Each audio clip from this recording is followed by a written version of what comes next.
Hello everyone, Radhe Radhe. कैसे हैं आप सब। आरजे क्रिएशन क्रिएटिव हब में मैं सोनिया आप सभी का स्वागत करती हूं। आज की ट्यूटोरियल में मैं आपको सिखाने वाली हूं इजी वे में चेरीज़। आशा करती हूं आप सभी को ये ट्यूटोरियल पसंद आएगा।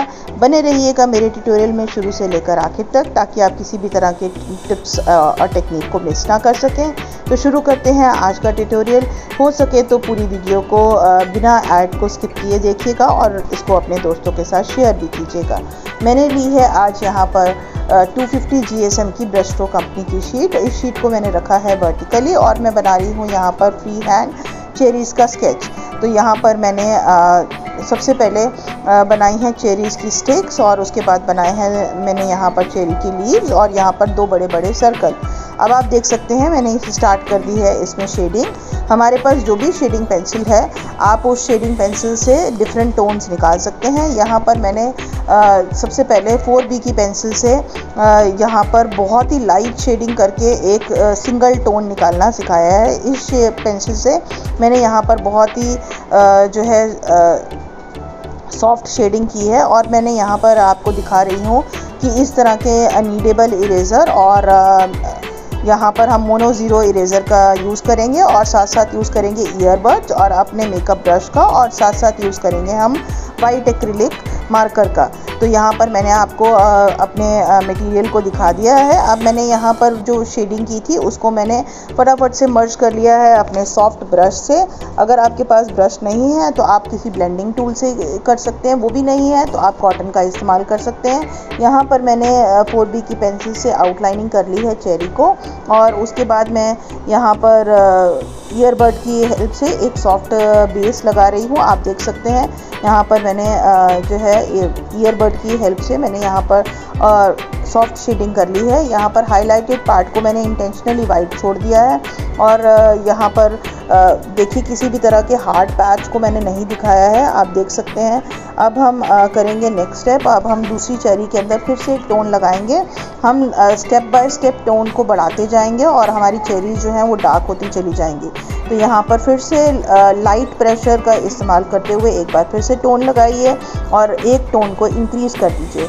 और ऐसे ही मैंने दूसरी चेरी में भी किया है। टिल्टेड स्ट्रोक्स लगाते हुए मैंने चेरी के अंदर की है शेडिंग और इसी तरीके से हम करेंगे नेक्स्ट स्टेप में भी हम एक टोन को फिर से इंक्रीज़ करेंगे। आप ब्रश का यूज़, आप ब्लेंडिंग टूल का यूज़, आप कॉटन का यूज़, स्मॉल टिश्यू पेपर का यूज़ या फिंगर का यूज़ आप इन ड्राइंग में कर सकते हैं। तो यहाँ आप देख रहे हैं मैं सारे इंस्ट्रूमेंट का यूज़ करके दिखा रही हूँ। अब मैंने शेडिंग करने के बाद यहाँ पर टिश्यू पेपर का इस्तेमाल किया है। टिश्यू पेपर को क्रश करके मैंने यहाँ पर शेडिंग को मर्ज किया है। अब मैं फिर से नेक्स्ट टोन कर रही हूँ। नेक्स्ट टोन के लिए मैंने फिर से पेंसिल को टिल्टेड स्ट्रोक में चलाया है और उसके बाद मैंने एक टोन फिर से इंक्रीज़ कर दिया है। तो आप देख सकते हैं धीरे धीरे हमारी चेरीज़ जो है वो डार्क होती जा रही हैं और हम यहाँ पर यूज़ कर रहे हैं रिट्रैक्टेबल इरेज़र। रिट्रैक्टेबल इरेज़र से मैं अपने हाईलाइटेड पार्ट को क्लीन कर रही हूँ। तो यहाँ पर मैं फिर से टिश्यू पेपर का इस्तेमाल करते हुए अब मैं यहाँ पर शेडिंग को फिर से डार्क कर रही हूँ। मैं अभी तक मैंने पेंसिल को चेंज नहीं किया है, सेम पेंसिल से मैं यहाँ पर शेडिंग कर रही हूँ। आप देख सकते हैं यहाँ पर धीरे धीरे शेडिंग जो है वो नेक्स्ट लेवल पर आ रही है और धीरे धीरे शेडिंग का जो शेड है वो डार्क होता चला जा रहा है। तो यहाँ पर अब मैंने फिर से दो बार यहाँ पर मैंने टिल्टेड स्ट्रोक्स लगाते हुए शेडिंग की है। ऐसे ही मैं सेकंड चेरी में भी कर रही हूँ और मैंने इसी तरीके से टिल्टेड स्ट्रोक्स लगाते हुए उसमें भी मैंने शेडिंग जो है वो डार्क कर दी है और इसी तरीके से हम बार बार इस स्टेप को रिपीट करेंगे जब तक कि हमें एक एप्रोप्रिएट रिज़ल्ट ना मिल जाए। तो आप देख सकते हैं मेरी राइट हैंड साइड वाली जो चेरी है उसमें काफ़ी अच्छा शेड आ गया है। जो लेफ्ट हैंड साइड वाली चेरी है अभी उसमें शेडिंग जो है वो थोड़ा सा लाइट है, लेकिन हम उसको भी इसी लेवल तक लेकर जाएंगे और टिल्टेड स्ट्रोक्स में बार बार लगा रही हूँ। आप देख सकते हैं इन टिल्टेड स्ट्रोक्स को लगाने के बाद हम उसको अच्छे से मर्ज करते हैं और मर्ज करने के लिए मैं यहाँ पर ईयरबड का इस्तेमाल कर रही हूँ और साथ साथ मैं अपनी फिंगर का और टिश्यू पेपर का भी इस्तेमाल कर रही हूँ। तो यहाँ पर इसी तरीके से मैंने फिर से एक बार शेडिंग को मर्ज कर लिया है और कॉर्नर्स में भी अच्छे से शेडिंग फिल कर ली है। तो यहाँ पर अब मैं फिर दोबारा एक शेड और कर रही हूँ। तो इसी तरीके से हमें बार बार सेम प्रेशर से अपनी पेंसिल को चलाना है और शेड की टोन को जो है वो आपको इंक्रीज़ करते जाना है। तो यहाँ आप देख सकते हैं हमने कितने अच्छे से ब्लेंडिंग कर ली है और कितने अच्छे से हमने अपनी शेडिंग कर ली है। अब हमारी जो चेरी है वो ऑलमोस्ट अपने एप्रोप्रिएट शेड में आ चुकी है। तो यहाँ आप देखिए कॉर्नर्स को भी फिल कर लीजिए, अगर कोई वाइट स्पेसेस हैं तो वाइट स्पेसेस को भी अच्छे से फिल कर लीजिए और अपनी शेडिंग को ब्लेंडिंग टूल से और या आप अपने मेकअप ब्रश से इसको अच्छे से मर्ज कर लीजिए। तो यहाँ आप देख सकते हैं मैंने शेडिंग जो है वो हर कॉर्नर में कर ली है और मैं साथ साथ इसकी ब्लेंडिंग भी करती जा रही हूँ। तो यहाँ पर आप देखिए मैंने फिर से एक बार कहीं पर मुझे वाइट स्पेसेस दिख रहे हैं तो मैं उसको अच्छे से मर्ज कर रही हूँ और ये ध्यान रख रही हूँ कि मेरा जो शेड है वो कहीं पर स्प्रेड नहीं होना चाहिए। मेरी पाम जो है वो चेरीज़ के साथ टच नहीं होनी चाहिए। यहाँ पर स्टिक की आउटलाइन भी मैंने कर ली है और अब स्टिक के अंदर भी मैं शेडिंग करूँगी अपने ईयरबड को लेकर। तो यहाँ पर मैंने एक बार फिर से ईयरबड से सारी की सारी शेडिंग को मर्ज कर लिया है। तो आप देख सकते हैं यहाँ पर हमारी जो चेरी है और मैंने लेफ्ट हैंड साइड वाली चेरी के अंदर थोड़ा सा टोन जो है वो सेंटर पार्ट में कुछ कम रखा है क्योंकि वो हमारा थोड़ा सा हाईलाइटेड पार्ट है। तो हम यहाँ पर एक बार फिर से अपनी पेंसिल को चलाते हुए फिर से शेड को डार्क कर रहे हैं और आप देख सकते हैं मैं हर कॉर्नर के अंदर अच्छे से अपनी पेंसिल को चला रही हूँ और उसको साथ के साथ मर्ज करती जा रही हूँ। साथ साथ हाईलाइटेड पार्ट का भी मैं ध्यान रख रही हूँ। तो यहाँ पर हमने अपनी शेडिंग को फिर से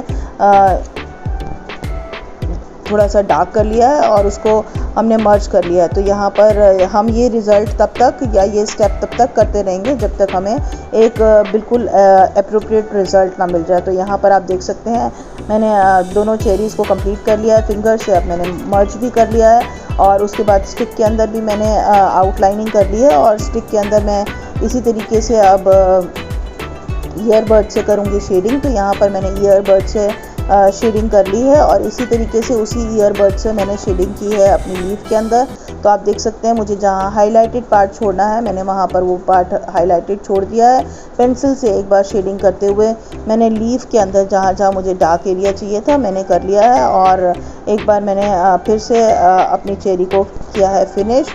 और ये देखिए आप फिनिश हो जाने के बाद हमारी चेरी बहुत अच्छी लग रही है और मैंने एक बार मेकअप ब्रश से भी अपनी शेडिंग को जो है वो मर्ज कर लिया है। तो हमारी शेडिंग जो है वो अच्छे से मर्ज हो चुकी है और सारे वाइट स्पेसेस भी फिल हो गए हैं। हमारी ये शीट थोड़ा सा ग्रीनी है तो हमें इसलिए शेडिंग में थोड़ा सा इसमें मेहनत करनी पड़ेगी। अब हम नीचे बनाएंगे शेडो।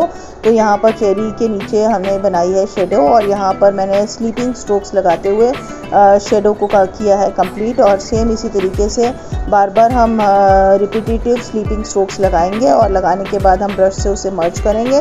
और यहाँ आप देख सकते हैं मैंने ब्रश से उसको मर्ज कर लिया है। लीव्स में भी शेडिंग को स्प्रेड कर लिया है और हमारी जो शेडिंग है यहाँ पे कंप्लीट हो चुकी है। अब इरेज़र को लेकर एक बार हाईलाइटेड पार्ट को क्लीन कर लीजिए और अच्छे से क्लीन करने के बाद जो हमारी चेरी हैं वो कंप्लीट हो जाएंगी।